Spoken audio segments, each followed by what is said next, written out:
Today, lawmakers on both sides of the aisle press acting Attorney General Todd Blanche for the first time since the DOJ announced the creation of a more than $1.7 billion fund that could benefit President Donald Trump's allies. And that was announced right after the president dropped a lawsuit against the IRS. Sources say the fund was part of this agreement. Olivia Rubin has the details.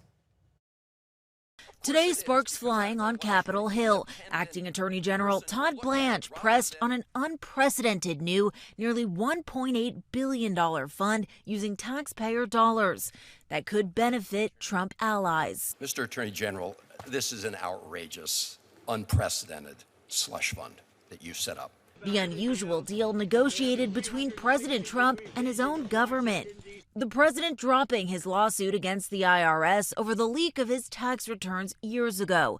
In exchange, the Department of Justice creating the so-called anti-weaponization fund to benefit those they claim were wronged by previous administrations. But Blanche defending the arrangement. It is true that this is unusual. That is true. But it is not unprecedented, and it was done to address something that had never happened again either. Among those who could benefit, those involved in the January 6th riot at the Capitol.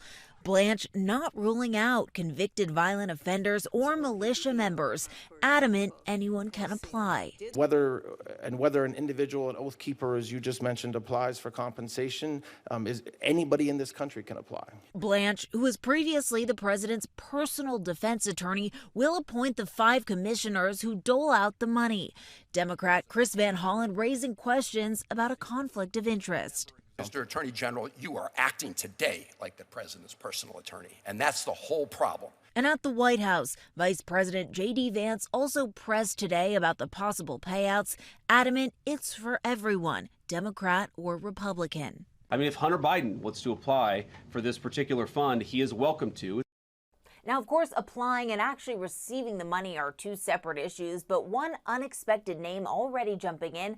Former FBI Director James Comey, indicted twice in recent months, now saying, quote, "I'm guessing I'll be in line." Olivia Rubin, ABC News, Washington.